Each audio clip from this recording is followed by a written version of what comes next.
Cinema പ്രേമികൾ എക്കാലത്തും പ്രതീക്ഷയോടെ നോക്കിക്കാണുന്ന ഒന്നാണ് ഓസ്കാർ അവാർഡ് എന്നറിയപ്പെടുന്ന അക്കാദമി പുരസ്കാരങ്ങൾ.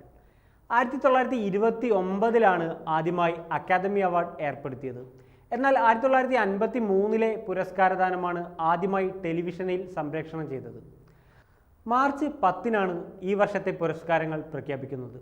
മികച്ച നടൻ, മികച്ച സംവിധായകൻ, മികച്ച സഹനടൻ, മികച്ച സഹനടി തുടങ്ങി 13 നോമിനേഷനുകളുമായി ക്രിസ്റ്റഫർ നോളൻ സംവിധാനം ചെയ്ത ഓപ്പൺഹൈമർ തന്നെയാണ് ഇത്തവണത്തെ ഓസ്കാർ സിനിമകളിൽ മുന്നിൽ നിൽക്കുന്നത്.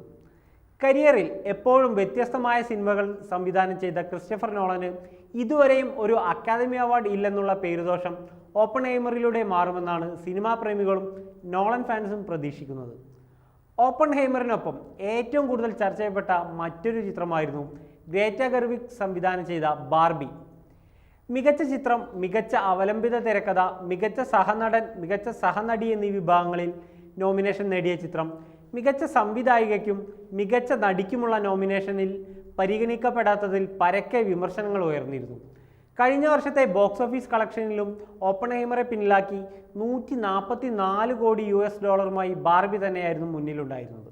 അക്കാദമി അവാർഡിൽ സിനിമാ പ്രേമികൾ ഉറ്റുനോക്കുന്ന മറ്റൊരു ചിത്രമാണ് ജസ്റ്റിൻ റൈറ്റ് സംവിധാനം ചെയ്ത ഫ്രഞ്ച് ചിത്രം അനാട്ടമി ഓഫ് എ ഫാൾ. 76ാമത് കാൻ ഫിലിം ഫെസ്റ്റിവലിൽ മികച്ച ചിത്രത്തിനുള്ള പാംഡിയോർ പുരസ്കാരം നേടിയ ചിത്രം മികച്ച നിരൂപക പ്രശംസകളും നേടിയിരുന്നു.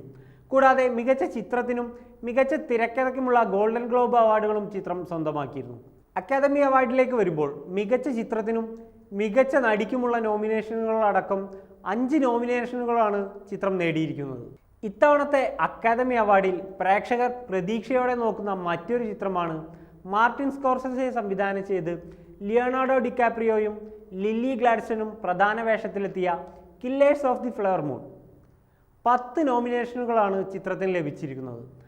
അതിൽ തന്നെ റോബർട്ട് ഡി നിറോയ്ക്ക് മികച്ച സഹനടനുള്ളതും ലില്ലി ഗ്ലാഡ്സ്റ്റണിന് മികച്ച നടിക്കുള്ളതും, റോഡ്രിഗോ പ്രിയേറ്റോയ്ക്ക് മികച്ച ഛായാഗ്രഹണത്തിനുള്ളതും, സ്കോർസെസെയ്ക്ക് മികച്ച സംവിധാനം, മികച്ച സിനിമ എന്നീ വിഭാഗങ്ങളിലും നോമിനേഷനുകൾ ലഭിച്ചിട്ടുണ്ട്.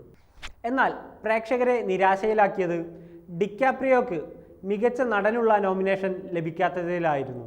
ഓസ്കറിലെ മറ്റൊരു പ്രധാന ചിത്രമാണ് എമ്മ സ്റ്റോൺ, വില്യം ഡാഫോ എന്നിവരെ പ്രധാന കഥാപാത്രങ്ങളാക്കി യോർഗോസ് ലാന്തിമോസ് സംവിധാനം ചെയ്ത പുവർ തിങ്സ്. സൈഫൈ കോമഡി ജോണറിൽ നിർമ്മിച്ചിരിക്കുന്ന ചിത്രത്തിന് മികച്ച ചിത്രം, മികച്ച നടി, മികച്ച സംവിധായകൻ, മികച്ച അവലംബിത തിരക്കഥ തുടങ്ങി 11 നോമിനേഷനുകളാണ് ഇത്തവണ ലഭിച്ചിരിക്കുന്നത്. നേരത്തെ വെനീസ് ഇന്റർനാഷണൽ ഫിലിം ഫെസ്റ്റിവലിലെ മികച്ച ചിത്രത്തിനുള്ള ഗോൾഡൻ ലയൺ പുരസ്കാരം സ്വന്തമാക്കിയ പുവർ തിങ്സ് അക്കാദമി അവാർഡുകളിലും നേട്ടം കൊയ്യുമെന്നാണ് പ്രവചിക്കപ്പെടുന്നത്. ഓസ്കർ അവാർഡിലെ പ്രേക്ഷകർ ഉറ്റുനോക്കുന്ന മറ്റൊരു കാറ്റഗറിയാണ് മികച്ച വിദേശ ഭാഷാ ചിത്രം എന്നത്. England, Spain, Germany, Italy, Japan തുടങ്ങിയ രാജ്യങ്ങളിൽ നിന്നുള്ള 5 ചിത്രങ്ങളാണ് ഇത്തവണ മികച്ച വിദേശ ഭാഷാ ചിത്രത്തിനുള്ള മത്സരത്തിലുള്ളത്. മാത്യോ ഗാരോൺ സംവിധാനം ചെയ്ത ഇയോ ക്യാപിറ്റാനോ, വിം വിൻഡേഴ്സ് സംവിധാനം ചെയ്ത perfect days, J A Bayona സംവിധാനം ചെയ്ത society of the snow, Ilker കാറ്റാക്കിൻ്റെ ദി ടീച്ചേഴ്സ് ലോഞ്ച്, ജോനാഥൻ ഗ്ലേസറിൻ്റെ ദി സ്റ്റോൺ ഓഫ് ഇൻട്രസ്റ്റ് എന്നീ ചിത്രങ്ങളാണ് ഇത്തവണ പുരസ്കാരത്തിനായി മാറ്റുരയ്ക്കുന്നത്. ഇന്ത്യയുടെ അഭിമാനമായി നിഷ പഹൂജയുടെ to kill a tiger Oscar പട്ടികയിൽ ഇടം പിടിച്ചിട്ടുണ്ട്.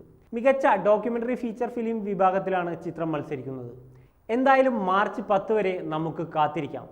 ഓപ്പൺഹൈമർ ആണോ, ബാർബി ആണോ, അതോ മറ്റേതെങ്കിലും ചിത്രമാണോ ഇത്തവണ ഓസ്കാർ തൂത്തുവാരുന്നതെന്നറിയാൻ. വാർത്തകൾ വേഗത്തിലറിയാൻ ഞങ്ങളുടെ യൂട്യൂബ് ചാനൽ സബ്സ്ക്രൈബ് ചെയ്യൂ.